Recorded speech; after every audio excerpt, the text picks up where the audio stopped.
Salamat sa pagsama sa akin doon. Pasensya na rin kung ginabi na tayo. Ano ka ba, Lina? Walang problema. Para saan pa't naging magkababata tayo at magkaibigan? Pero sigurado ka na ba sa desisyon mo? Oo. Ayaw ko mang iwan sila tatay pero ito makabubuti para sa amin. Mahina na siya at madalas na nagkakasakit. Hindi niya na kaya magsaka kagaya ng dati. Kaya ako na siguro munang kakayod para sa amin. Napakabuti mo talagang anak. Kaya bilib na bilib ako sa'yo eh. Maganda ka na. Napakabait mo pa. Ewan ko sa'yo. Ang lakas mo talagang mambola. Ay, hindi ah. Totoo yung sinasabi ko. Walang tatalo sa'yo sa buong probinsyang to. Magtigil ka nga. Mamaya may makarinig pa sa'yo dyan eh. Nakakahiya. Pero Lina, dadalaw ako dun sa papasukan mong trabaho ha. Para kasing matagal pa bago ako masanay na wala ka sa baryo. Oo naman. Kahit araw-arawin mo pa. At saka huwag ka mag-alala. Uuwi naman ako ng 2 beses sa isang buwan. At sisiguraduhin kong dadalan kita ng pasalubong. Nako, hindi na kailangan nun. Ang mahalaga sa akin ay iligtas ka at masaya sa iyong ginagawa. Ipunin mo na lang yung pera para sa inyo. Ay, napakabait din naman talaga ng kaibigan kong yan. Aba, syempre, no? Ang nga pala, Lina. May ipagtatapat sana ako sa'yo eh. Oh, ano yun? Ano kasi, alam mo, matagal ko nang pilit na itinatago. Hindi. Ayun o. Don, may Ha? kung ano dun sa likod ng puno. Pulang-pula yung mata. Ano? Nasaan? Dun o. Bigla kang tagulid sa likod ng puno eh. Bilisan na lang siguro natin. Tapos iwasan natin yung puno. Iba nang pakiramdam ko sa lugar na to eh. Kinikilabutan ako. Sige, dito ko lang sa likod ko. Baka asong ulol o baboy ramo lang yan na naligaw. Hindi eh. Tao yung... Oh. Ha? Ano yan? Ang laking baboy naman yan at sobrang itim. Hindi ko alam. Aswang yata yan. Bilis ko. Takbo. Anong? Nakaharang sa danang. Alimaw! Anong nilalang yan? Dad, tulungan mo ako! Binubuhat ako ng halimaw! Tulong! Hayop ka! Bitiwan mo si Lina! Anong nilalang ka? Paanong tumalbog lang ang itak ko sa... Dad! Hayop ko halimaw ka! Bitiwan mo ako! Lina, ang ulo ko... Sampal ba yun? Dad, tulungan mo ako! Lina, tawarin mo. Punyeta, Lina!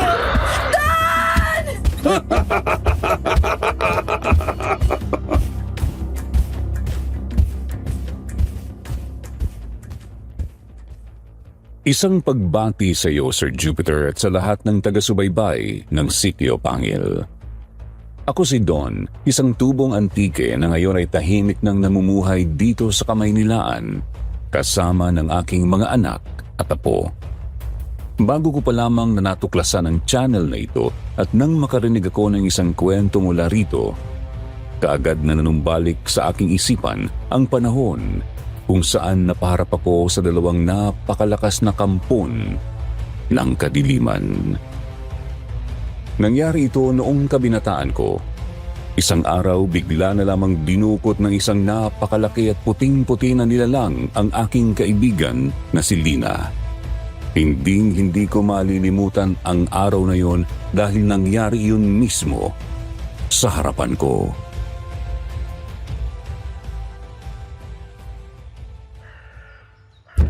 Minda! Buksan mo itong pinto! Minda! Aba, sandali! Huwag mo namang gibayin yung pintuan namin! Ano ba yon? Nasaan yung magaling mo, anak, ha? Akala ba niya hindi ko malalaman na siya ang kasama ng anak ko kahapon, ha? Don! Nasaan si Lina? Anong ginawa mo sa anak ko? Teka. Bakit mo sinisisi ang anak ko? Alam mo ba na inihatid lang siya rito nila Mang Tasyo kanina madaling araw? Puro pasang katawan at duguan ang ulo. At magpahanggang ngayon na hindi pa siya nagkakamalan. Ano? Ang totoo'y balag nga kitang puntahan maya-maya dahil alam ko rin kasama nitong si Don ang anak mo kahapon. Sinong may gawa nun sa kanya? At saka ang anak ko. Nasaan ang anak ko? Ay, hintayin na lang natin na magising itong si Don. Huminahon ka muna, Simon. Eh, paano kung hihinahon kung hindi ko man lang alam kung ano ang nangyari sa anak ko? Ha, Minda? Ang mga anak ko na lang ang meron ako. Kaya hindi ko kakayanin kung... Mang Simon! Ay, Don! Ay, Diyos ko po! Salamat at gising ka na! O, magdahan-dahan ka. Halika, dali at maupo ka muna rito. Ayos ka lang ba? May masakit ba sa'yo? Masakit pong buong katawan ko, Nay. Pero hindi yun ang mahalaga. Si Lina. Bakit? Ano ba talagang nangyari sa anak ko? Nasaan siya doon? Nasaan? Ba, huwag kang sumigaw. Nakita mo na nga't nahihirapan din yung anak ko eh. Si Lina po. Ano? Kinuha siya Nang ano? ng isa pong aswang. Ano? Pinaglololoko mo ba ako, ha, Don? Nasaan si Lina? Anong ginawa mo sa kanya at saan mo siya dinala? Maniwala po kayo, Mang Simon.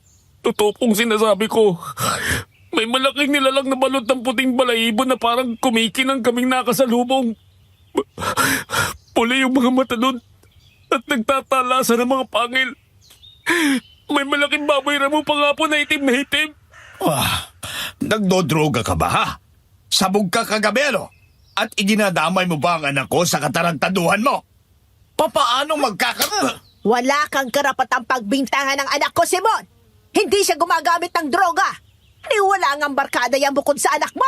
Maniwala po kayo. Yun po ang totoo. Hinawi ako ng malaking nilalang na yun. Tinamaan po ako sa kalimang pisngi. Nagpagulong-gulong ako hanggang tumama ako sa isang puno. Nakita ko pa po na ipinasan ng demonyo na yun si Lina. Bago ako nawalan ng malay. O sige, sabihin na nga natin ganoon. Pero bakit hindi ka nila kinain? At bakit ang anak ko lang ang kinuha nila? Hindi ko po alam. Hindi ko po alam. Simon, ang mabuti pa iwan mo muna kami. Gagamutin ko lang din ang iba pang mga sugat itong si Don. Tapos ay pupunta tayo kay Lolo Doming para magpatawas. Kilala mo ang anak ko mula pagkabata, Simon. Alam kong alam mo na hindi niya magagawang iniisip mong ginawa niya sa anak mo. O sige na. Pero di ako uuwi. Tutulungan kitang gamutin niyang mga sugat at pasada yan. Baka nakakalimutan mo. Apo ako nagdating albularyo ng baryong ito. Para na rin mas maipaliwanag ni Don ang mga nangyari.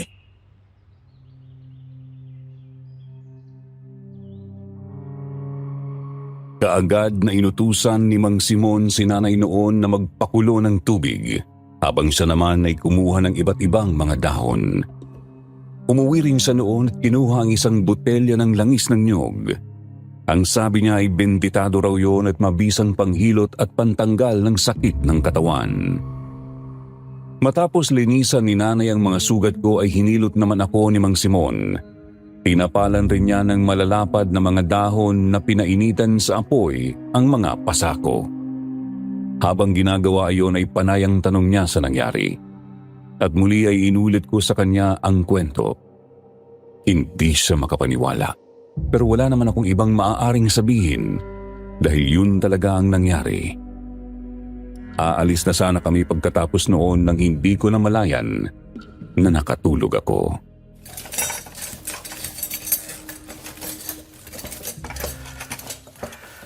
Babalik na lang siguro ako, Minda.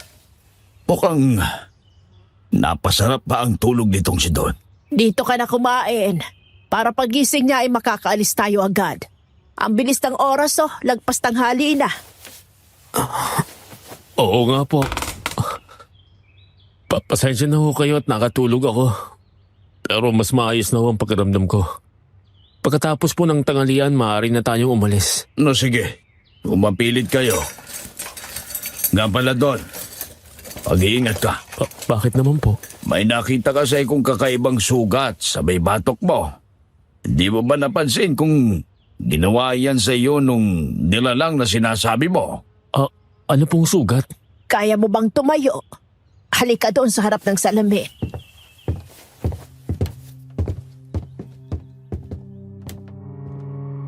Gamit ang isa pang salamin na hinawakan ni nanay sa aking likuran ay nakita ko ang sinasabi nilang sugat sa aking batok. Krus yun na pabaligtad. At sukat na sukat yun na parang inukit doon gamit ang isang matalas na bagay. Mamula-mula pa yun at nang makita ko yun ay biglang uminit ang aking pakiramdam.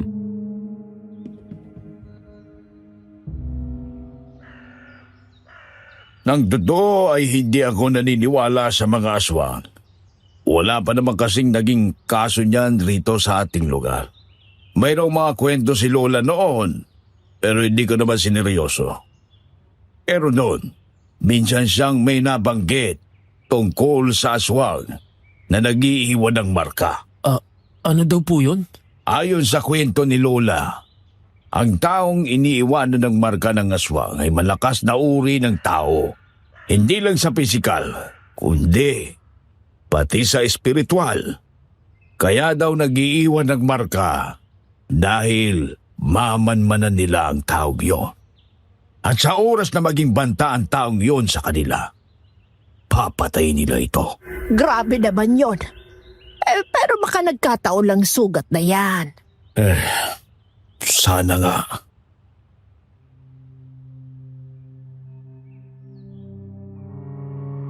Nang dahil doon ay hindi ako nakakain ng maayos.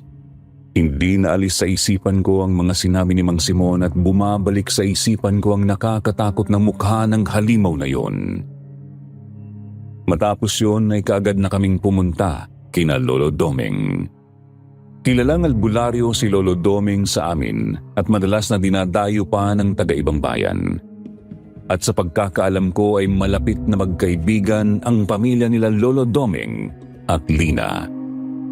Kadalasan na puno ang bakuran nila ng mga pasyente. Pero nagulat ako noon nang makitang ni isa ay walang naroon ng mga oras na yon.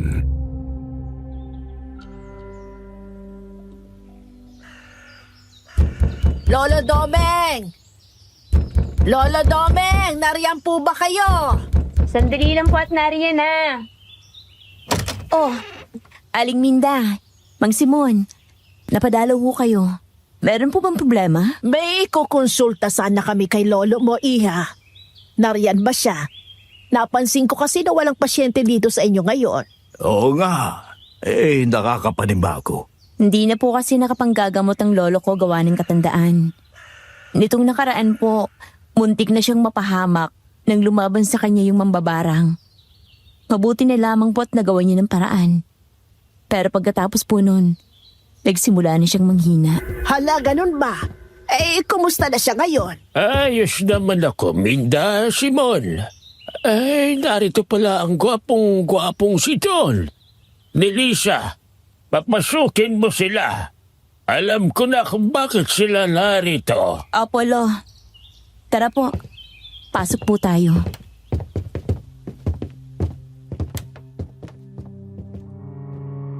Kahit kilalang manggagamot ay simple lang ang bahay ni Lolo Doming. Gawa sa kawayan at mga retasong kahoy ang mga dingding noon. Sila na lang din ng apo niyang si Nelisa ang namumuhay ng magkasama. 3 taon kasi bago ng mga panahong yun ay namatay sa isang trahedya sa karagatan ang kanyang anak at ang asawa nito. Pagpasok namin sa loob ay kaagad akong napatingin kay Nelisa. Napakaganda rin kasi niya. Kung si Lina ang pinakamaganda noon sa baryo, siya ang pumapangalawa. Pero ang pagkamangha kong iyon ay napalitan ng pangamba nang magsimula ng magsalita si Lolo Doming.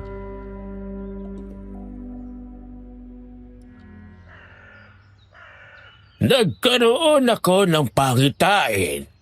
3 gabi na ang nakalilipas. Isang dilubyo ang darating dito sa baryo. At isang babae ang magiging alay. Kukunin ang puri niya. Gagamitin siya ng paulit-ulit hanggang sa magkaroon sila ng anak.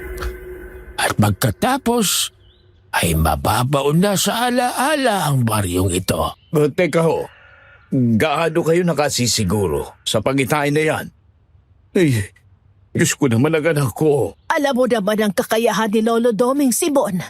Lahat ng pangitain at babala na sinabi niya sa baryong ito ay nagkatotoo. Yun na nga eh. Ngayon, ano ang dapat natin gawin? Kailangan ko mailigtas ang anak ko.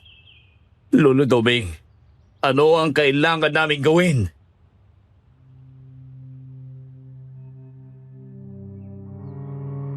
Subalit sa halip na sumagot ay sa akin bumaling si Lolo Domeng. Wala pa kaming nababanggit sa kanya noon na kahit ano, pero tinanong niya ako kung ano-anong mga nilalang ang nakita ko. Sinabi ko sa kanya ang lahat ng nangyari at napangiwi siya nang ilarawan ko na ang halimaw na kumuha kay Lina. At tama nga raw ang hinala nila nanay. Isa iyong gabunan.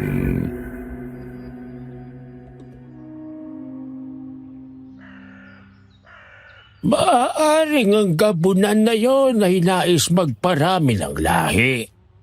Hindi makakuha ng asawa. Kaya naman puwersahan na lamang kumuha ng kadalagahan dito. Malayo sa kamatayan si Lina, pero ang kanyang puri ang magkukompromiso rito. Simon, kailangan niyong mahanap ang gabunan bago bumilog ang buwan. Doon kasi epektibo ang similya nila para gumawa ng malakas na nilalang na magmamana ng kanilang kapangyarihan. Pero paano namin nahanapin ang demonyong yun? Pasensya na, pero parang nahihilo ako. Kailangan ko nung... Lo, tayo na po. Ihahatid ko na kayo sa kwarto niyo. Lolo Doming, sandali lang po. Tulungan niyo po muna kami. Pakiusap. Gusto ko kayong tulungan, pero matanda na ako. Hindi ko na nga kayang makipag-usap ng matagal. Itong sinilisa ang tutulong sa inyo. Na ipasa ko na sa kanya ang lahat ng aking nalalaman. Siguradong matutulungan niya kayo. Sige ho. Ihahatid ko lang ho ang lolo ko sa kwarto. Babalikin ko ho kayo. Tara na po, Lo. Dahan-dahan lang po. Yenta, saan galing ang mga gabonang yun? At bakit ang anak ko pa? Huminahon ka muna. Hindi na Paano ako hihinahon? Sige nga, Minda. Kung ikaw ang nasa kalagayan ko, magagawa mong huminahon. Kanina ka pa eh. Puro ka huminahon. Pakiusap po. Huwag po sana tayo magsisigaw dito. Nagpapahinga na po ang lolo ko. Pasensya na. Naiintindihan ko po ang inyong nararamdaman. Pero hindi malulutas ng pagkataranta at galit ang mga bagay-bagay.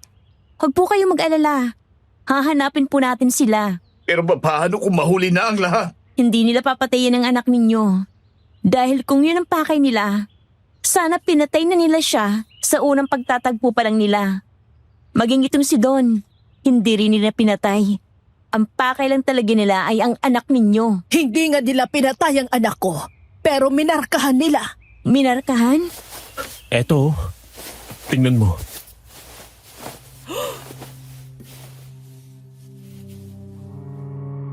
Kaagad na tiningnan ni Lisa ang marka sa aking batok at narinig ko ang reaksyon niya mula sa aking likuran. Kaagad akong humarap sa kanya at napailing siya. Bakas sa kanyang mga mata ang pag-aalala at takot.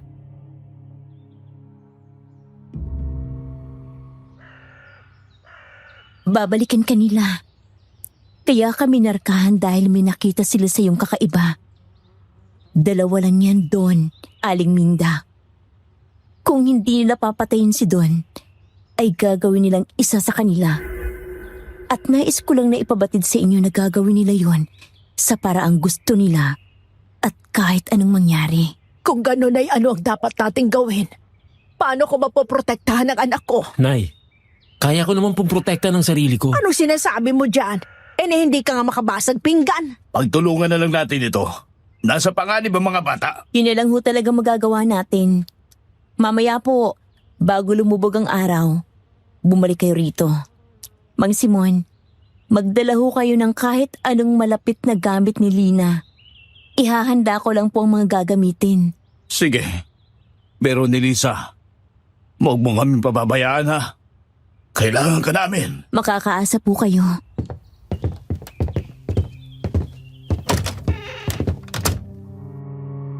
Umuwi muna kami noon. Si Mang Simon ay bumalik sa lupang sinasaka niya para magpaalam sa amo niya na hindi muna siya papasok ng ilang araw para hanapin ang kanyang anak.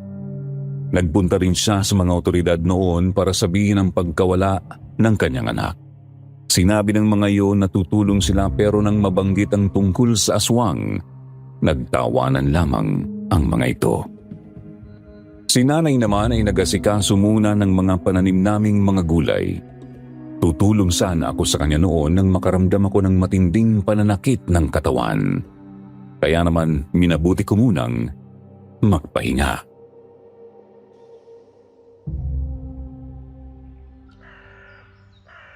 Lina, sana ligtas ka. Diyos ko, tulungan po sana ninyong kaibigan ko.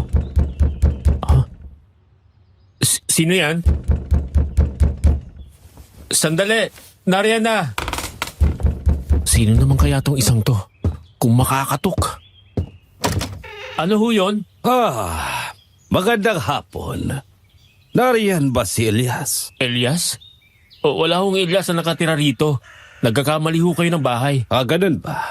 Ang pambihira. Naligaw pa ata kami. Iho, maaari ba kaming makisilong muna rito ng aking anak? Oo nga naman. Kahit sandali lang. Ako nga pala si Val.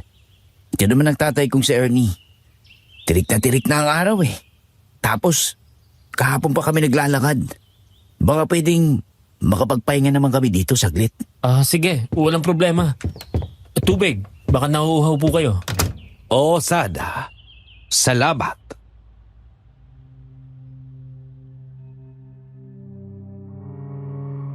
May edad na ang lalaking iyon na kumatok. Matangkad ito kahit may kapayatan ang pangangatawan.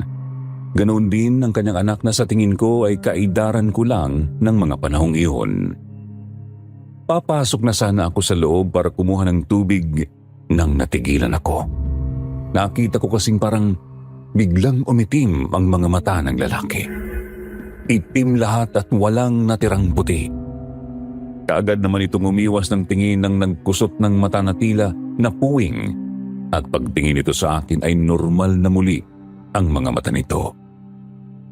Naisip ko noon na marahil na malikmata lang ako. Kaya naman hindi ko na yun pinansin at kumuha na ako ng tubig para sa kanila.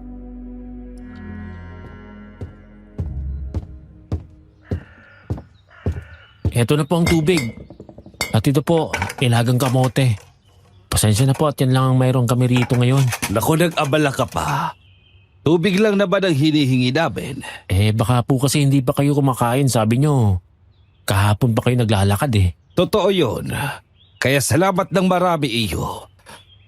Pero, ano nga ba ang pangalan mo ulit? Don po pero hindi Don na mayaman. Donito po kasi ang totoo kong pangalan. Don, ayos. Salamat sa mga ito ha. Tatanawin namin ito ng malaking utang na loob sa'yo, Don.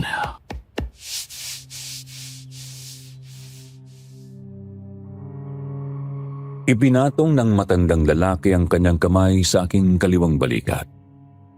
Pagkatapos ay bigla akong nakaramdam ng pagkahilo at kasunod noon ay ang pag-init ng marka sa aking batok. Napaurong ako at napasandal sa pintuan sabay hawak sa aking batok at doon ko naramdaman na parang inaapoy yun ng lagnat. Biglang umikot ang paningin ko. Naramdaman ko noon na humandusay ako sa pinto at bumagsak ako sa lupa. May umalalay sa akin pero nang idilat ko na ang aking mga mata at nawala ang aking pagkahilo ay si nanay na ang nasa tabi ko.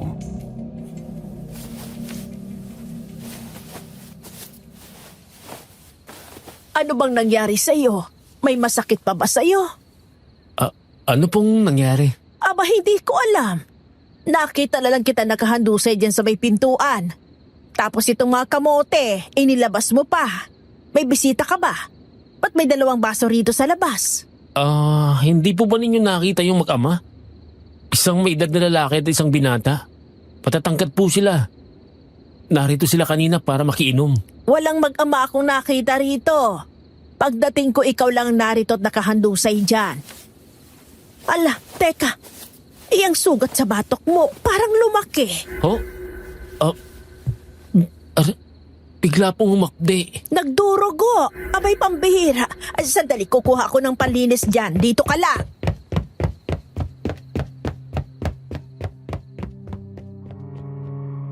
Napakahapdi talaga noon, Sir Jupiter. Hindi ko may paliwanag sa salita pero talagang napakahapdi doon. Pinilit kong tumayo at kumuha ako ng salamin. Pagkatapos ay sinilip ko yon sa isa pa naming salamin sa dingding. At talagang nagulat ako nang makitang parang isang dangkal na ang haba noon. Bumalik ako sa labas. Walang bawas ang kamote na naroon, ganoon din ang tubig sa mga baso. Doon ko napagtanto na maaaring ang mag-amang yun nga ang mga aswang na kumuha kay Lina at nag-iwan ng marka sa akin. At natinitingnan lang nila kung ano na ang lagay ko.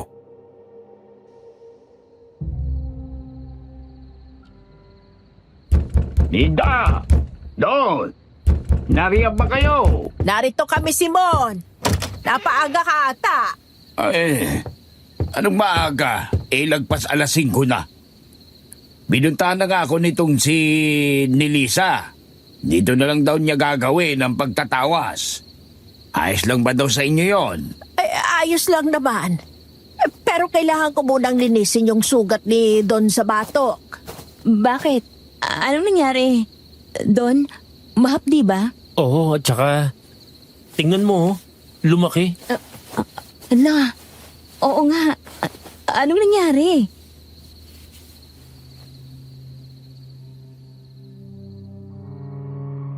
Sinabi ko kay Nilisa ang tungkol sa mag-ama na dumating sa bahay. Sinabi ko sa kanya ang mga napansin ko sa mag-ama maging ang mata ng matandang lalaki. Naging seryoso ang ekspresyon ng kanyang mukha at sinabing yun na nga ang mga aswang na kumuha kay Lina.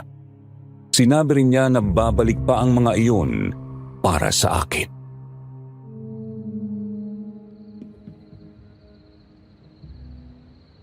Namukhaan mo ba sila, ha? Oo, kung makikita ko sila ulit, makikilala ko sila. Kung ganoon, ay hahanapin natin sila. Susuyurin natin ang baryo. Lahat ng pwede nilang pagtaguan. Hindi. Dito lang tayo. Anong sinasabi mo? Umaandar na ang oras at hindi natin alam kung ano nang ginagawa nila sa anak ko. Babalikin nila si Don. Babalik sila rito. Ano ba talagang balak nilang gawin sa anak ko? Sinusukat nila kung hanggang saan ang kaya ng katawan niya. Ang markang yan ay sumpa. Kung kakayanin ng katawan niya, magiging isa siya sa kanila. Kung hindi, magiging pagkain siya ng mga yon. Kung magiging kalaban nila siya, papatayin rin siya.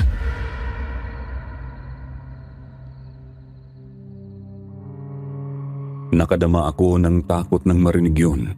Napahawak ako sa aking batok at mas nabahala ako nang maramdaman ko sa aking palad ang sugat. Pero pinilit kong palakasin ang aking loob. Ayaw kong panghinaan ng loob si nanay. Isa pa, kailangan pa naming mailigtas si Lina mula sa mga iyon. Nang malinis ni nanay ang sugat ko sa batok ay kaagad ding nagsimula ang pagtatawas ni Nelisa. At lahat kami ay nagulat sa aming nakita.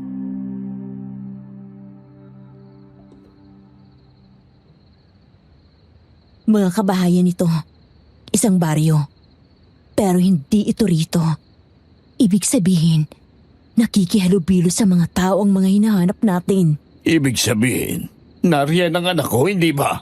Maaari. Pero may isa pang lumabas. Isang kuweba. Ngayon, maaaring dito talaga nila itinatago si Lina. Hindi kasi nila yun magagawa sa isang baryo. Kuweba? May kuweba ba na malapit dito? Yun ang hindi ko rin alam.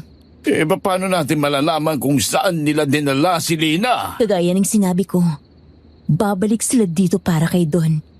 Hihintayin natin yon. Kaya kailangan nating maghanda.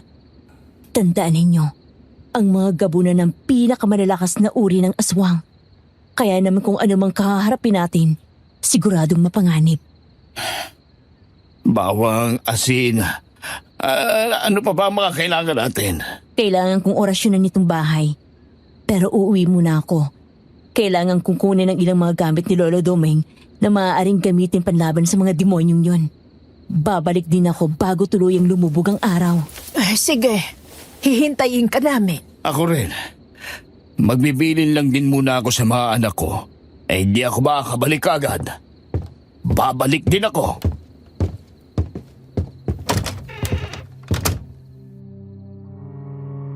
Pag-alis nila ni Lisa at Mang Simon ay kaagad na naghanda si nanay ng hapunan.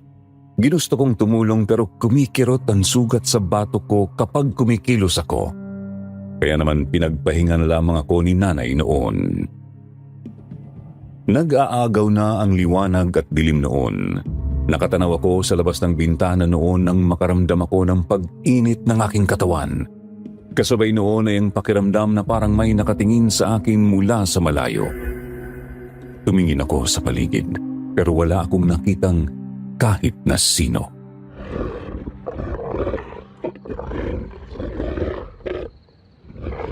Aling Minda, Don, bilis! Magpitpit na kayo ng mga bawang at ilagay sa mga bintana at pinto. Magsisimula naman akong mag-orasyon para protekta ng bahay na to. Sige, pero bakit ka humahangos? Narinig po ba ninyo yung alulong ng mga aso? Hindi po normal yan.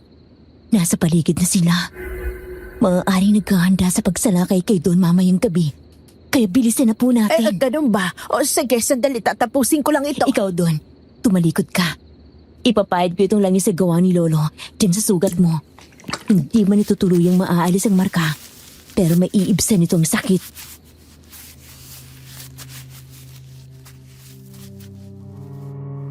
Kaagad naman akong tumalikod kay ni Lisa. Nagbuhos siya ng kaunting langis sa kanyang palad at pagkatapos ay marahan na ipinahid yun sa sugat ko sa batok. Kaagad akong nakadama ng ginhawa pagkatapos noon.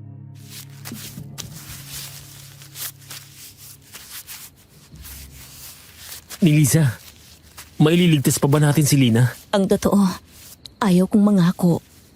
Pero ayaw ko ring mawala ng pag-asa. Kung mas malakas lang sana ako at mas matapang, siguro nailigtas at naipagtanggol ko pa si Lina. Wala rin talaga akong kwenta. Hindi totoo yan. Hindi mo kasalanan na wala kang nagawa ng kunin siya. Aswang ang mga yun. Pero bakit nila ako minarkahan? Wala namang espesyal sa akin. Ang totoo, may aswang sa pamilya ko noon, ang lola ko. Kanina ko pa ito iniisip Marahil ito ang dahilan. Nay? Matagal na namin ibinaon sa limot ang bagay na yon, anak. Pero marahil dahil sa dugo ko, na nananalitay sa iyo, dugong aswang. Kaya ka pinupuntirya ng mga yon. Patawarin mo ako, anak, pero kahit anong mangyari, hindi ko hahayaang makuha kanila. Kung totoo yan, malamang na yan ang nakita ko o naaamoy ng mga yon. Kailangan natin magdoble ingat ngayon. Ayos na siguro yung sugat mo ngayon, Don. Sa ngayon, magpitpit na tayo ng mga bawang. Lumalalim ng gabi.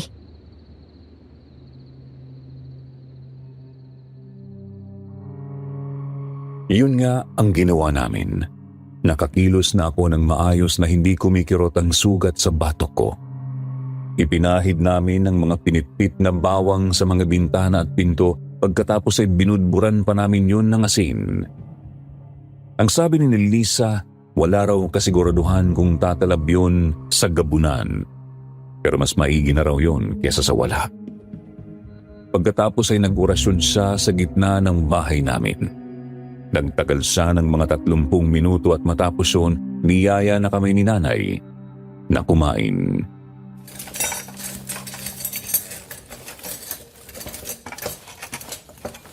Anong oras na? Pero wala pa si Mang Simon. Ano kaya nangyari doon? Oo nga no. Kung gusto mo, pupuntahan ko mamaya pagkatapos kumain. Hindi naman kalayuan. Hindi na. Dito ka lang. Tandaan mo, maaari kang balikan ng mga aswang. Pupunta naman yung dito kung pupunta siya. May iba ako. Aling Minda, paano po natalo yung lola niyong aswang? Kaibigan din niya ang pumatay sa kanya. Isang malakas na albularyong lalaki na kilala noon doon sa baryo kung saan ako ipinanganak.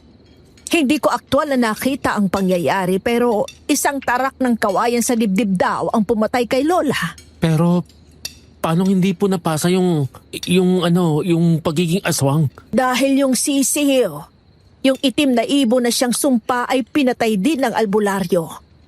Pero nagkasakit ang nanay ko at kapatid niya pagkatapos noon. Ang sabi dahil yun sa nawalang sumpa ng pagiging aswang. Pero may kokonti pa rin natitira sa dugo namin. At maipapasa pa rin. Nakarinig na ako ng tungkol dyan. Malamang nga, yan talaga ang habol ng mga gabunan sa'yo. Yung malaking baboy mo, aswang din yun? Sigurado, isa yun sa mga dalawang dumalaw sa'yo rito.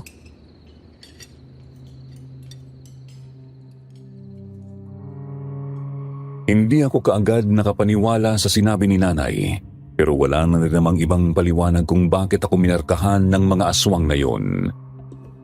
Nagpatuloy kami sa pagkain hanggang sa biglang may kumatok sa pinto.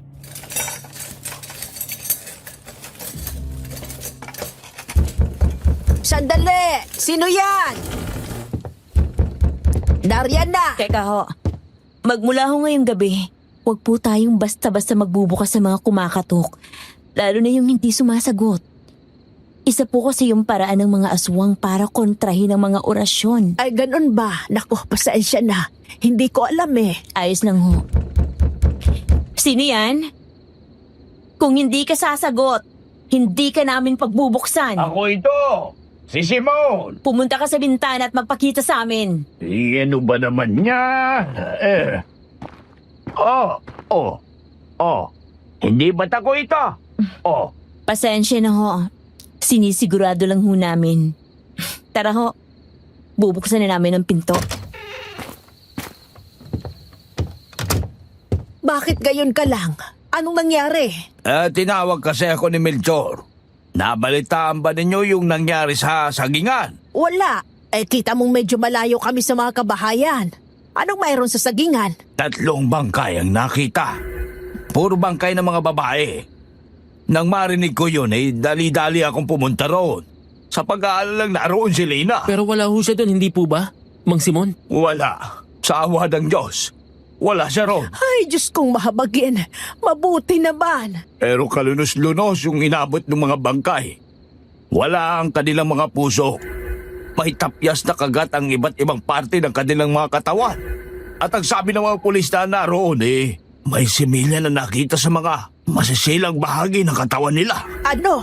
Grabe naman yon. Sa pagkakalarawan ho ninyo, mukhang gawa ito ng mga gabunan na hinahabol natin. Sinabi ko nga yan sa mga pulis, pero pinagtawanan lang nila ako. Nang sabihin ko na pumunta na ako sa presinto nila dahil sa pagkawala ng anak ko. Nangako sila na bukas rin tutulong sila sa paghahanap. Tagasad daw po yung mga biktima. Yan ang hindi pa alam. Pero hindi sila taga rito. At hindi rin taga Karatig Baryo. Kailangan na nating mag-ingat. Nagsisimula na silang maghasik ng lagim. Oo nga pala. Narito sa bayong na itong mga gamit na maaari nating gamitin laban sa mga demonyong yun. Ito ay buntot pagi. Ito naman, isang punyal na gawa sa pilak at tanso. Itong itak naman na to ay gawa pa ng panahon ng mga Hapon. Ginawa ito ng isang tagatugis ng aswang at ibinigay kay Lolo bago yun namatay. Gusto kong ikaw ang humawak ng isang to doon. Bakit ako? Dapat si Mang Simon. Dahil ikaw ang puntirya nila rito. Kaya ikaw ang hahawak ng pinakamalakas na sandata na meron tayo.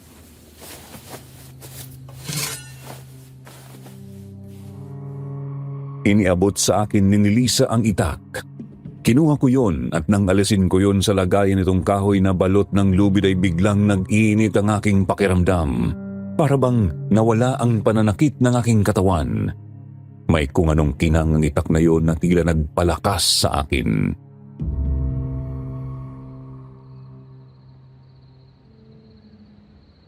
Masakit pa rin bang sugat mo? Hindi na. Mabuti naman.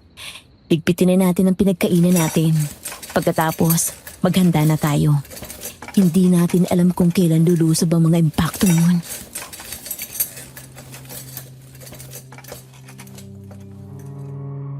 Kaagad naman kaming sumunod.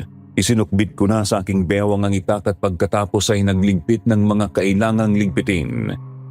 Pagkatapos ay isinara na namin ang lahat ng mga bintana. Sinigurado naming nakasukbit ang mga pako na pansara sa mga yun.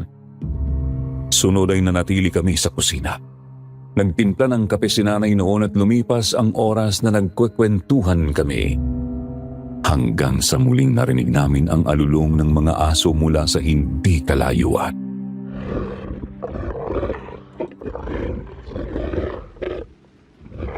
Nariyan lang sila sa paligid, panigurado. Maging alerto tayong lahat. Pasensya na. Pero inaantok na ako. Hindi ko na mapigilan ang mga mata ko na mapapikit. Pwede bang matulog muna kahit saglit lang? Pwede naman. Pero, wala ka bang nararamdamang kakaiba sa sugat mo sa batok? Wala naman. Ang totoo, kanina ko pa ito hindi nararamdaman. Patingin nga. Eto, Hindi pa rin siya ganun katuyo. Pero kung wala ka namang nararamdamang kakaiba, ayos na yan. Sige na, pagpahinga ka muna. ikaw, Nay. Ayos lang ako, anak. Sige na, matulog ka na.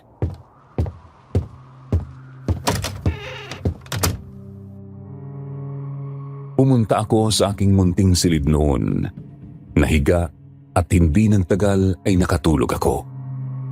Pero dito ako na naginip ng isang bangungot na magpahanggang ngayon, hinding-hindi ko malimutan. Isang bangungot na magpahanggang ngayon ay nagbibigay sa akin ng takot tuwing maaalala ko ito. May kadiliman ang paligid noon. Mahamog at amoy na amoy sa paligid ang lansa ng dugo at amoy ng mga naaagnas na bangkay. Naglalakad ako sa panaginip na yon kahit hindi ko naman alam kung saan ako pupunta. Hanggang sa matigilan ako nang sa harapan ko ay biglang lumabas ang patong-patong na mga bangkay ng mga tao. At sa itaas noon ay nakaupo ang isang matangkad na nilalang na puno ng puting balahibo. May pulang mga mata, malalaking braso at matatalas na pangil. Ang mismong nilalang na kumuha kay Lina. Maligayang pagdating sa mundo ko, bata. Ikaw? Ikaw ang kumuha kay Lina. Nasaan na siya? Ibalik mo siya, demonyo ka! Napakatapang. Hindi ka ba natatakot sa akin? Hindi! Kaya ilabas mo lang kaibigan ko at ibalik mo siya sa amin! Hindi ko maaaring gawin yun. Dahil ang dugo niya ang tugma para sa aming misyon dito. Tingnan mo. Tumingin ka sa gawin yun. Tumuro siya sa bandang kanan. Napatingin ako doon at nanlumo ako sa aking nakita. Si Lina. Umiiyak sa isang sulok. Hubot-hubad siya at nakayakap sa kanyang sarili. Kaagad na tumulo ang luha ko nang makita ang kalagayan niya. Lalapitan ko na sana siya nang humarang sa harapan ko ang nilalang. Araw-araw namin siyang gagamitin hanggang sa masanay siya sa amin. Siya ang babaeng kailangan namin para magparami. Sa kabilugan ng buwan, siguradong dadalhin niya ang anak ko o anak ng anak ko. Mga walang awa! Mga walang puso! Hindi lang kayo mga halimo sa itsura. Masahol pa kayo sa demonyo. Papatayin ko kayo at pagbabayarin sa ginawa niyo sa kanya! Papatayin! Parang musika sa aking pandinig ang salitang yan. Marami nang nagtangka. Ilang daang taon ko na yang naririnig, pero wala pa rin nagtatagumpay. Kaya naman, pararabihin ko na lamang ang lahi ko at mag-aasik kami ng lagim dito. At ang babae mo ang gagamitin namin para doon. Paanakin namin siya na paanakin hanggang mamatay siya. Hindi ko hahayaang mangyari yun! Tandang-tanda ko pa kung paano ako lumusob noon, Sir Jupiter. Tumakbo ako papalapit sa kanya at nagpakawala ng isang suntok. Pero wala iyong naging epekto. Tinawanan lang niya ako sabay hawi ng malakas na siyang nagpatalsik sa akin sa bundok ng mga bangkay. Tatayo sana ako noon para lumusob muli nang maramdaman kong may mga humawak sa aking mga braso at binti.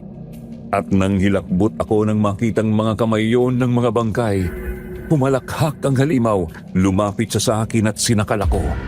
Ramdam na ramdam ko ang mainit at magaspang niyang palad sa aking leeg. Akala mo ba ay isa itong panaginip? Kaya na kitang patayin dito. Pero hindi ko yun gagawin. Pakawalan mo ako rito! Labanan mo ako ng lalaki sa lalaki! Napakatapang mo talaga. Nanlilisik na ang mga mata mo. Hindi na ikaw yung lalaking kasama ng babaeng kinuha namin. Yan na ba ang dugo ng aswang? Di ako katulad nyo! Hindi ako magiging katulad nyo! Nananalaytay na sa ugat mo ang dugo ng katulad namin. Kayang-kaya kong buhayin ang dugong yan. Pwede ka maging immortal at malakas na kagaya ko. Hindi ko gugustuhin kailanman na maging kagaya mo. Hindi ko gugustuhin kailanman na maging isang walang awang demonyo na nangahalay at pumapatay ng mga inosenteng tao. Kung ganon, mukhang napili mo na ang daan na gusto mong lakaran. Pero hindi ako susuko.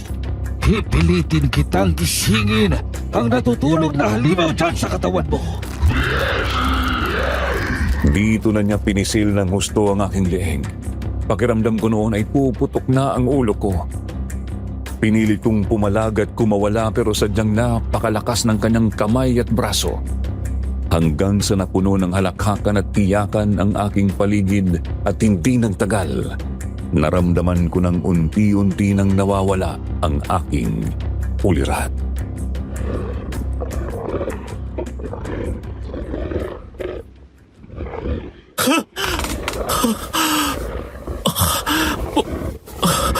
Panaginip. Dito lang kayo sa gitna. Hindi basta-basta makakapasok ang mga yan dito. Kung makapasok man, huwag kayo mag-atubiling atakihin sila. Anong nangyayari sa labas? Anong nangyayari? Gising ka na pala. Binisita kayo sa panaginip? Oo. At hindi niya nakuha ang gusto niya sa akin. Gagawin ko lahat para makuha ang gusto ko sa'yo. Biglang natanggal ang aming bubungan at pagtingala namin ay naroon nga ang gabunan. Nanlilisik ang mga mata at naglalaway. Tumalon ito sa harapan namin. Umusok ang katawan nito at napaungol ng malakas, parang nasusunog ang balat nito na naaagnas. Akala mo siguro, basta-basta lang at mahinang orasyon ko? Yan ang napala mo. Ito na ba ang pinagbabalaki ng baryong to? Ito na ba? Marami na akong mas malalakas na orasyon na nakalaban noon. At sinasabi ko sa'yo, ito ang pinakamahina. Talaga ba? Ngayon, tikman mo to! Pero sinalo lamang ng halimaw ang pamalong yun. Umusok ang kanyang kamay pero baliwala yun. Inila niya yun dahilan para madalasin ni Lisa sabay tadyak dito. Tumalsik si Lisa at tumama sa aming lamesa. Nang makita ko yun ay talagang nag-init ang dugo ko. Sabay kaming lumusob ni Mang Simon. Mabilis na umikot si Mang Simon sa likuran ng halimaw. Sabay kaming lumusob. Buong akala ko ay maiisahan namin ang aswang pero mabilis siyang umiwas sa amin. Napunta siya sa likuran ni Mang Simon. Inila niya ang kwelyo ng damit nito sabay ibinalibag ito sa lupa. Demonyo ka! Ibalik mo ang anak ko! Ikaw pala ang tatay. May lahing albularyo, pero mahina. Pero salamat na rin at ang dahil sa anak mo ay dadami na kaming muli. Papatayin ko kayo! Wala na kayong magagawa. Amin na ang anak mo. Hindi yun mangyayari! Papawiin ko si Lina sa inyo! Iwinasiwas ko ang itak na ibinigay sa akin ni Lisa. Kaagad kong napansin na nabahala ang halimaw. Umiwas ito at umurong ng umurong. Kaya nagpatuloy ako sa paglusob hanggang sa makalabas kami ng bahay. Nay! Asikasuhin na lang po ninyo sila Mang Simon. Ako nang bahala sa isang to. Nagkaroon ka lang ng munting laruan. Akala mo matatalo mo na ako? Gisingin natin yung pagkasuwang mo. Baka magkaroon ka pa ng pagkakataong matapatan ang lakas ko. Hindi ko na kailangan yon. Muli akong lumusob. Subalit nasalo niya ang aking braso. Inikot ngayon patalikod dahilan para mabitawan ko ang itak. Napasigaw ako sa sakit pero pinilit kong kumawala. Gamit ang isa kong braso ay siniko ko siya pero tinawanan lang niya ako. Maya-maya pa ay dumating ang isa pang nilalang. Kagaya niya ito. Pero mas nakakatakot ang mukha ng isang yun. Mukha yung baboy ramo na may halong aso. Tay, tapusin mo na ang isang yan. Wala kang mapapalagan. Huwag kang makialam dito, Bal. Alam ko ang ginagawa ko. Sayang ang potensyal ng isang ito. Sinabi ko na sa inyo kahit anong mangyari! Hinay-hinay naman sa pagsikmura. Baka matuluyan. Ang ingay eh. O, di ba? Tahimik na. Don! Uy, may isa pang laruan. Bakit hindi rin natin kunin ang isang yan, Tay? Problema ang dadalhin yan sa atin. Huwag mo nang pakialaman yan. Umalis na tayo. Sayang naman, mukha pa namang masarap. Don! Mga demonyo kayo! Bitawan yung anak! Nay! Nay! Huwag na po kayo lumapit! Anak!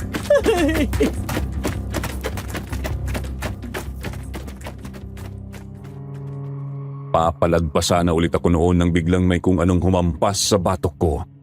Unti-unting nagdilim ang aking paningin at ang huli ko na lamang narinig ay ang malakas na iyak ni nanay habang tinatawag ang pangalan ko. Hindi ko alam kung ano ang nangyari pagkatapos noon. Akala ko katapusan ko na noon, pero muli akong nagising. At pagdilat ng mga mata ko ay nasa loob ako ng isang kuweba. Madilim doon at tanging mga sulu lamang ang nagbibigay liwanag sa loob. Nakaupo ako noon, sinubukan ko sanang tumayo. Ngunit doon ko napansin na nakagapos pala ako.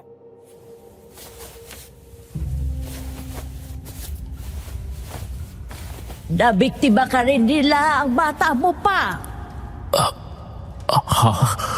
Huwag kang matakot. Kagaya mo, bihag lang din kami rito. Naghihintay kung kailan kakainin ang mga halimaw na yon. Yun si Lola Agnes. Doon man ay may pinakabata, si Rosa. Ako naman si Alicia. Ako naman po si Don. Teka, matagal na ho kayo rito? Ako, hindi pa. Pero hindi ko na matandaan kung gaano na ako katagal rito. Ay, ako na sigurong pinakamatagal rito. Palagi na lang tuwing kakainin na nila ako, may nakukuha silang mas bata. At yun ang inuuna nila. Kung minsan, dito pa sa harap namin nila kinakain yung mga biktima nila. Ikaw bata? Ilang taong ka na? 10. Pero matagal na rin ako rito. Sabi nila, palalakihin nila muna ako bago nila ako pakinabangan. Para kaming pagkain ng mga langgam dito. Iniimbak nila kami para sa hinaharap. Pero ito ang unang beses nilang sila ng lalaki rito. Nakakapanibago. Huwag po kayong mag-alala. May hahanap sa akin at maililigtas nila tayo. Yan din po ang paniniwala ko noon, kuya. Pero walang dumating para iligtas ako. Kami. Hindi. Kung wala mang dumating, gagawin kong lahat para makalabas tayo dito ng buhay. Pero may nakita po ba kayong dalaga rito? Maganda po siya. Matangos ang ilong at may pagkamorena. Si Lina. Opo, siya nga. Sandali siyang nanatili dito kasama namin. Pero kinuha siya at dinala doon sa loob pa ng kuweba. Ayon kay Lola Agnes, malawak pa ang kuwebang ito. Kinamit daw ito ng mga gerilya noong panahon ng Hapon. Sa loob ng kuweba? Kung gayon, kailangan ko makapunta doon. Ayon sa narinig namin, gagawin siyang paanakan ng mga demonyong yon. Kaibigan mo ba yon? Ay kawawa naman. Ililigtas ko rin po siya. Hindi ako aalis sa lugar na to na hindi ko siya nababawi. Nagkamali ang mga hayop na yon. Nadalhin ako rito. Tumigil ka muna. Paparating na sila. Malalakas ang mga pandinig ng mga iyon. Oy, gising na pala ang aming bisita. Sinasabi ko na nga ba? At isa ka sa mga aswang. Sino ka doon? Yung mukhang baboy? O yung isa na kumausap sa akin sa panaginip? Grabe ka naman sa mukhang baboy. Pero oo, ako yun. Ngunit hindi na magtatagal, makukuha ko na rin ang anyo na gaya ng tatay ko. Yun ay pagkatapos kong punlaan ang kaibigan mo. Demonyo ka! Pakawalan mo ako dito! At sisiguraduhin kong...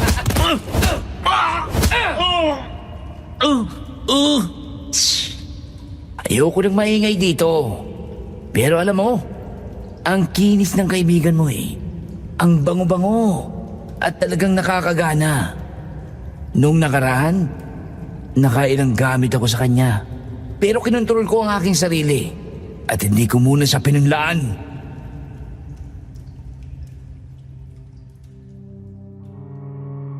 Nang mga oras na yon ay uminit ang aking batok.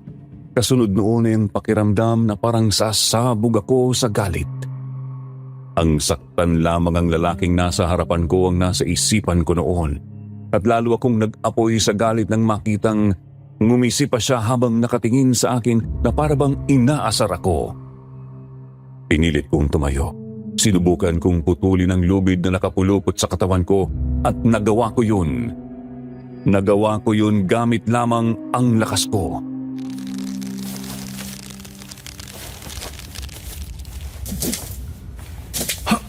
Paano? Sinasabi ko na nga ba at maling desisyon ang pagdadala sa iyo rito. Oo! Dahil sisiguraduhin kong tatapusin ko kayo at iuuwi ko si Lina. Sige, subukan mo! Talaga! Lumusob ako. Wala akong naramdamang kahit anong takot noon. Dinamba ko siya. Pero malakas din ng lalaking yun. Nagpagulong-gulong kami hanggang sa nagawa niya akong sipain dahilan para tumilapon ako. Kaagad akong tumayo pero nawala sa dilim ng kuweba ang lalaki. Kinuha ko ang isa sa mga sulu at hinamon ko siyang lumabas. Ano? Magtatago ka na lang ba sa dilim? Ako? Magtatago sa'yo? Mangarap ka!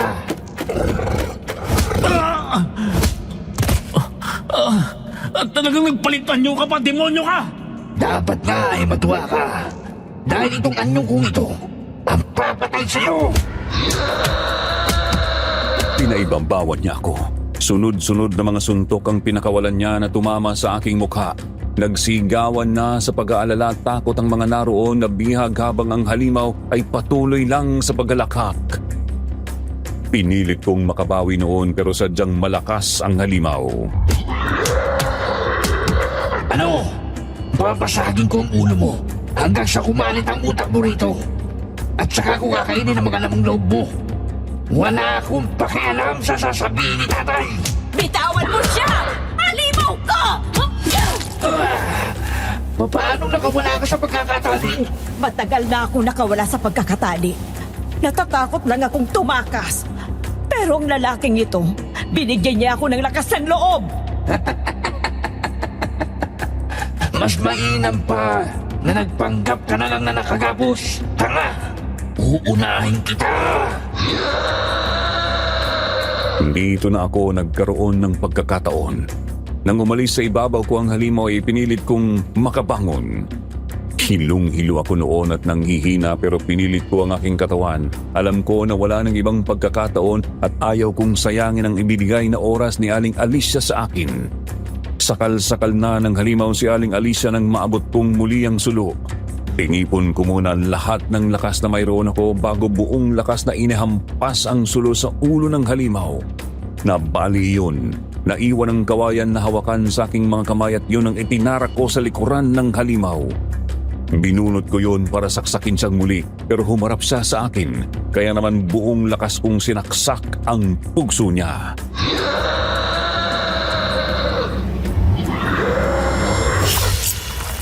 Punyeta! Naisahan mo kung hayop ka. Pero paano? Paano tumagos ang hayop na yan sa balat ko? Gaano ka kalakas? Di ako malakas! Ang gusto ko lang ay iligtas si Lina sa mga katulad nyo! Hindi. Ang katawan ko. Ay, hindi ko nararamdaman. Kung nakinig ka lang sa akin, tatay. Wala nang isang to. Tingnan mo, nakahandusay na at hindi na gumagalaw. Sige na, hanapin mo na sa loob ang kaibigan mo.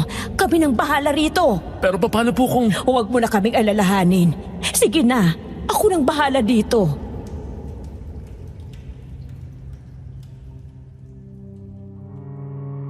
Nagpasalamat ako kay Aling Alicia.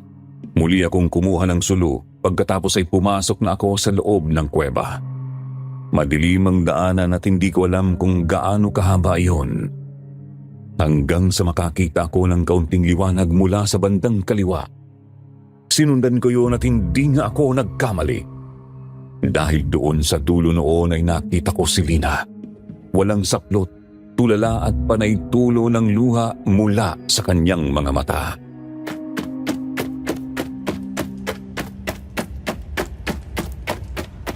Lina! Lina! Naririnig mo ba ako? Lumayo ka sa akin. Lumayo ka, ayoko na. Pakiusap. Masakit na. Masakit na. Ayoko na. Kuminahon ka. Ako ito, Lina. Si Don. Yung kaibigan mo. Don. Oo. Heto. Itong damit ko na munang isuot mo. Sandali, kakalagan kita.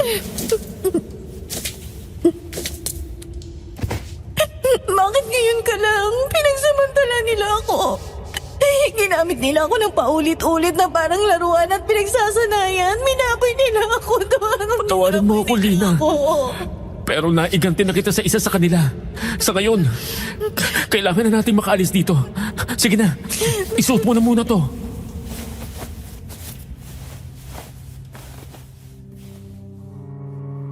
Tinitigan muna niya ako habang kinuha naman ang damit ko at isinuot.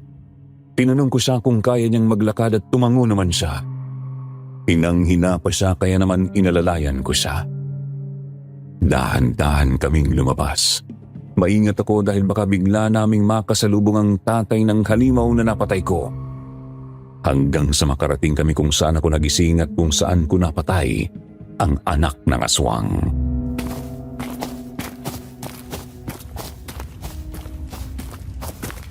Don, Lina. Aling Alicia, salamat naman at ligtas ka. Ate! Rosa, di ba sabi ko sa'yo may magliligtas sa atin dito? Pero bago yun, kailangan na muna nating makalampas dito. Ako na ang mag-aalalay kay Lola Agnes. Sige na, mauna na kayo.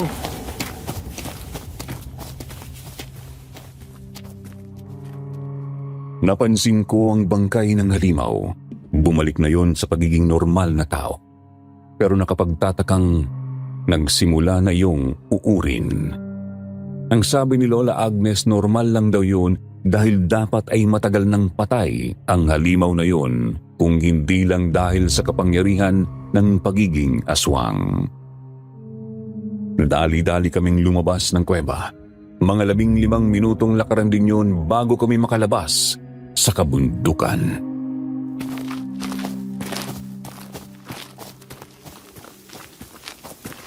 Alam mo ba ninyo kung nasaan tayo? Hindi eh. Pero isa lang ang daan pababa. Kaya bababa tayo. Pero hindi po ba alanganin? Madilim kahit may dala tayong mga sulo. Hindi natin alam kung may mga bangin ba dyan o ano. Pero mas mainam na yon, Lina. Kaysa naman maghintay tayo rito. Tama yon. At bakit kayo nagdadalawang isip? Kung tatakas kayo, tumakas kayo. Kahit ano pang mapaharap sa inyo. Lola Agnes, Rosa, dito lang kayo sa likod ko. Napakawalang silbi talaga ng anak ko. Mal! Mal! Wala na si Bal! Pinatay ko na siya! Imposible yan! Walang imposible! Lalo na sa taong determinado sa gusto niyang mangyari! Pagsisisihan mo to. Maayos kitang inanyayahan na maging kagaya namin. Dapat ay pinatay na lang kita. Dapat talaga! Dahil ilang beses ko na din namang sinabi sa'yo na hindi ako magiging katulad nyo! Magsisisi ka! Magbabayad ka! Hindi ka magiging katulad namin! Bes! Magiging pataba ka na lang sa lupa! Kagaya ng kanyang anak ay nawala ang matanda sa dilim. Kahit anong tutok ko ng sulo ay hindi ko siya makita. Pero ramdam ko ang kanyang presensya sa paligid. Aling Alicia, kunin po ninyo muna si Lina. Pagkatapos, bumaba na po kayo ng bundok. Pero Don, Huwag nang matigas ang ulo. Sige na. Lina, halika na at...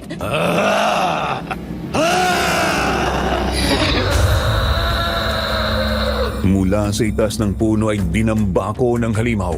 Nabitawan ko ang sulo at kaagad akong pinagsusuntok noon.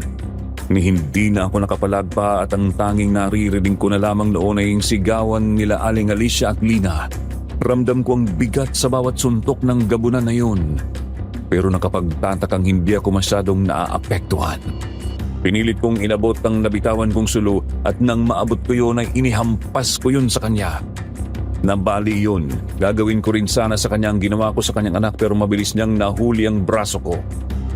Pinisil niya yon pagkatapos. Gamit ang isang kamay ay tinusok niya ang balikat ko gamit ang kanyang matatalas na kuko.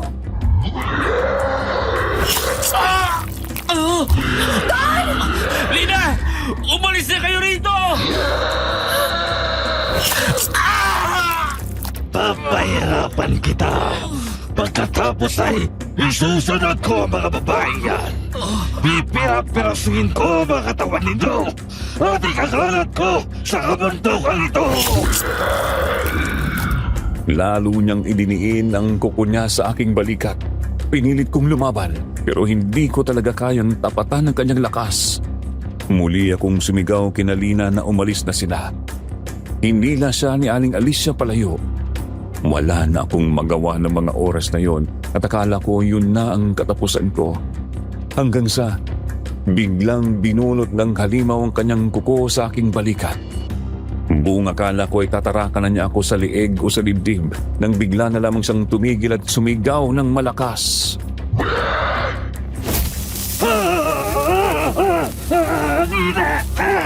Sarap maligo sa asin at abono. Bunyata ka!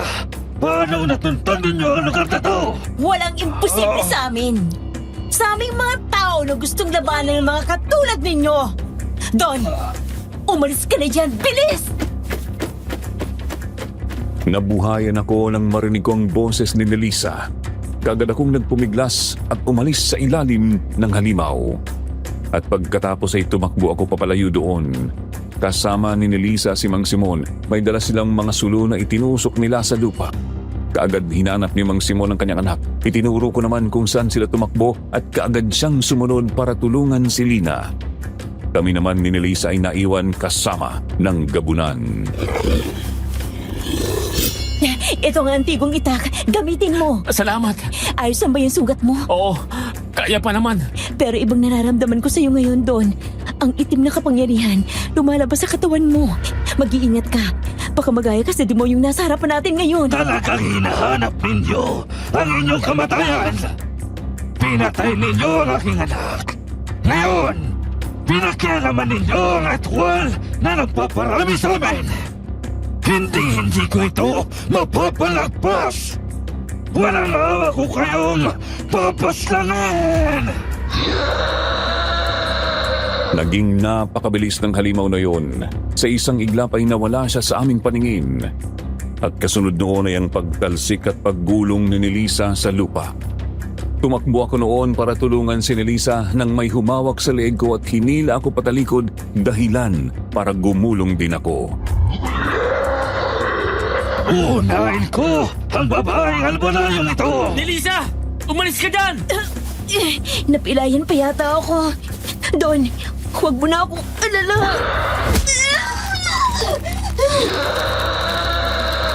Inapakan ng halimaw na yon si Nelisa sa tiyan na nagpasigaw ng malakas sa dalaga at nagpasuka ng dugo. Akmang susunggaban na niya si Nelisa nang lumusob ako. Binunot ko ang itak. Tumalon ako para hampasin ang ulo ng gabunan nang bigla itong humarap sa akin para sumalag. Pero hindi ako nagpadala sa takot. Buong lakas ko siyang tinaga. Sinalag niya yon gamit ang kanyang kanang braso. Pero tumalab ang taga.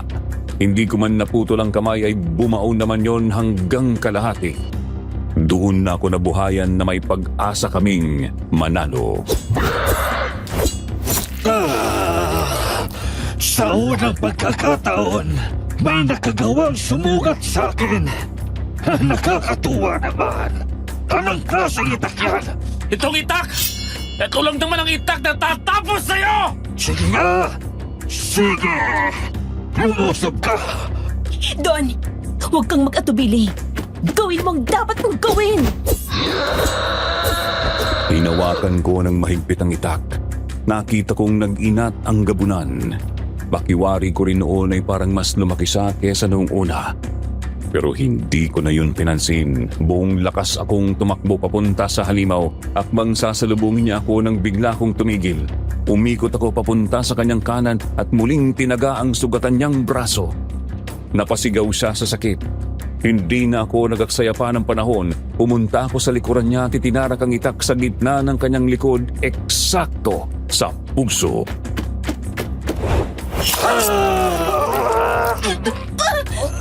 Tanggapin mo na titirang abot kasi na inihanda. Punyeta ka talagang babae ka! Don, ngayon na! Sa puso mismo! Kinugot ko ang itak. Mabilis akong kumilos para pumunta sa harapan ng gabunan nang bigla niyang maabot ang aking leeg. Mabilis niya akong iniaangat pero hindi ako nagpatalo. Pinagsasaksak ko ang braso niya at nang mabitawan niya ako ay sinaksak ko siya sa mata. Pagkatapos ay sa leeg at huli ay ibinaon ko ang itak sa kanyang puso. Napaluhod siya. Tinadyakan ko ang hawak na itak na nakatarak sa kanyang dibdib dahilan para bumaon yun at mapatihaya siya.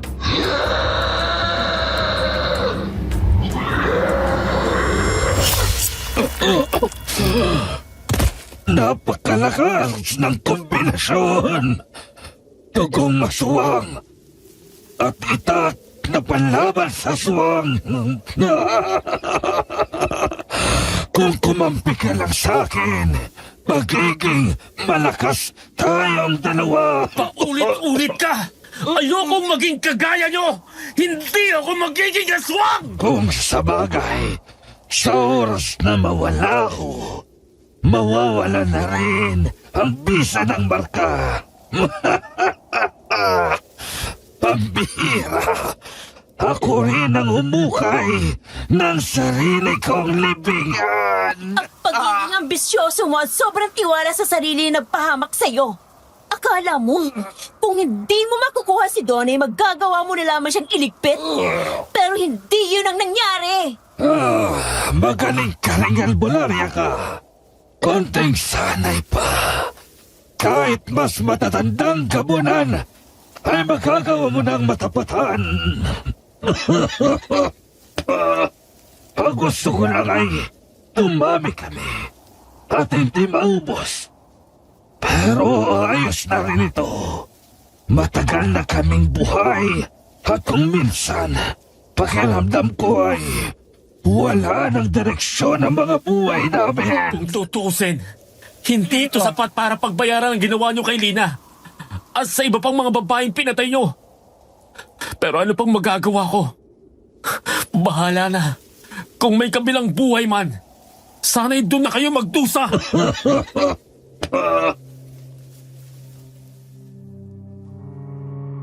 Ngumisi ang halimaw na yun. Pagkatapos ay umubo ng napakalakas at kasunod noon ay ang paglabas ng itim at malagkit na likido mula sa kanyang bibig at ilong. At ilang sandali pa ay iniluwa niya ang isang itim na bilog na bato bago tuluyang malagutan ng hininga. Umusok ang katawan niya at nabasag ang bilog na bato. Pagkatapos noon ay nagsimula na rin siyang uurin kagaya ng kanyang anak.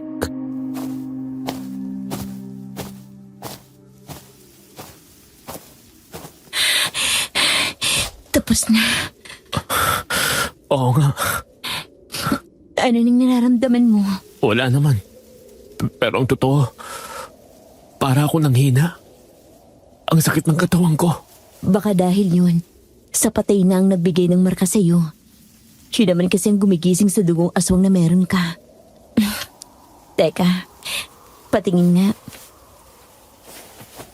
Tuyo ng mga sugat. Wala na yung bisa. Mabuti naman kung ganon. Tara, sundan natin sila. Don!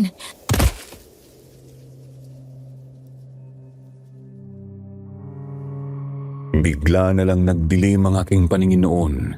Napaluhod ako hanggang sa hindi ko na maigalaw ang katawan ko. Pinilit ko, pero natuluyan din akong mawalan ng malay. Narinig ko pa noon si Nelisa na tinatawag ako pero hindi na ako nakasagot.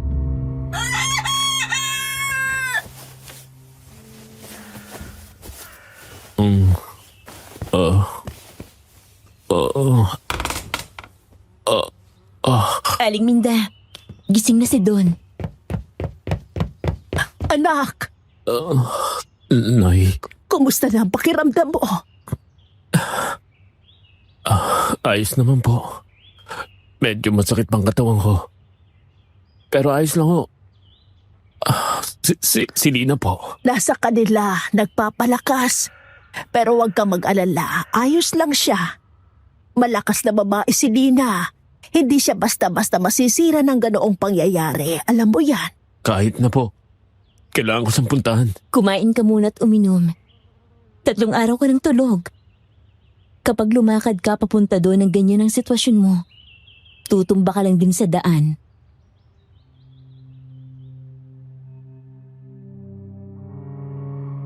Yun nga ang ginawa ko. Paglabas ko ng bahay ay nakita ko ang ilang mga kabaryo namin na pinagtutulungang ayusin ang nasira naming bubong. Pagkatapos kong kumain, bumalik kaagad ang lakas ko. Mabilis akong pumunta noon kina Lina at pagdating ko doon ay nakita ko siya kaagad.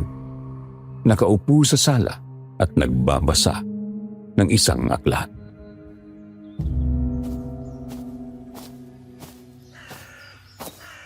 Lina, Don, gising ka na. Mabuti naman. Dadalawin sana kita ang kaso ayaw ni tatay na lumabas ako. ayos lang yun. Kamusta naman ang pakiramdam mo? Ayos ka lang ba? Hindi. Ang totoo, walang gabi na hindi ako umiiyak. Hindi mawala sa isipan ko yung pambababoy na ginawa nila sa akin. Minsan, pati kay tatay natatakot ako. Itong darating na linggo, dadalhin daw ako ni tatay sa ospital para matingnan ng doktor. Tama yun, Lina. Patawarin mo ako, ha? Wala ka naman dapat ihingi ng tawad. Ginawa mong lahat, Don. Ginawa mong lahat para iligtas ako. At nagawa mo yon. Nagpapasalamat ako sa'yo. Kung hindi dahil sa'yo at kay Nelisa, baka baliw na talaga ako ngayon dun sa kuweba. Mahal kita, Lina. Mahal kita. Yan sana yung gusto kong sabihin sa'yo nung mga oras na yon bago ka kunin ng mga aswang. Pero Mahal din kita, Don. Pero sana, handa kang maghintay. Maghintay na makalimutan ko ang bangungot na dala ng mga halimaw na yon. kahit gaano pa yung katagal, maghihintay ako. Salamat. Oh, Don, naparito ka. Ayos ka na ba? Opo. Medyo masakit pang katawan at itong sugat ko sa balikat. Pero ayos naman po. Mabuti naman kung ganon. Gusto pa lang ipaabot nila Alicia ang pagpapasalamat sa iyo. Dadalaw na lang daw sila rito. Nakaligtas din po sila? Oo. At salamat iyon sa katapangan na ipinakita mo. Ako rin mismo ay nagpapasalamat ng lubos sa ginawa mo ng pagliligtas sa aking anak.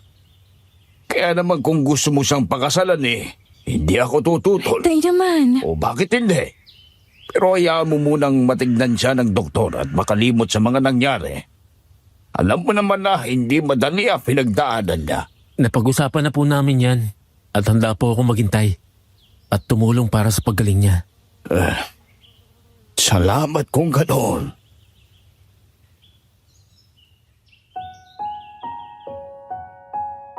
Mga 2 taon nang inabot bago nasabing ayos na talaga si Lina.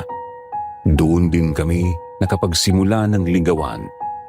At makalipas ang 1 taon matapos yun, ikinasal kami. Kahit ganoon nakatagal ang lumipas matapos ang malabangungot naming karanasan, ay hindi ko siya pinilit na sumiping sa akin. Hinayaan ko siya na siya ang kusang magsabi sa akin noon. Ngayon, matanda na kaming 2 ni Lina.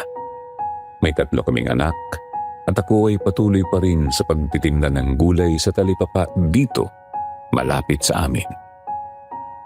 Masaya na kami, subalit may mga pagkakataon pa ring umiiyak ang aking asawa sa gabi. Hindi talaga niya malimot ang bangungot at sumpa na iniwan sa kanya ng mga gabunan. Pero kahit papaano ay nakakapamuhay naman kami ng normal sa araw-araw. Ang pilat sa aking batok, hindi na rin naalis. Dadalhin ko na ito habang buhay bilang patunay na mayroon talagang mga aswang. Hanggang dito na lamang, Sir Jupiter. Sana po ay mabasa ninyo ang kwento kong ito para maiparinig ko rin sa aking asawa. Salamat po sa inyong channel dahil kasi dito hindi nalilimot ang mga kampon ng demonyo na nariyan lamang sa tabi-tabi at naghihintay ng tamang pagkakataon para makapaghasik ng lagim. Kaya sana suportahan natin ang channel na ito. Maraming salamat din sa iyo, Don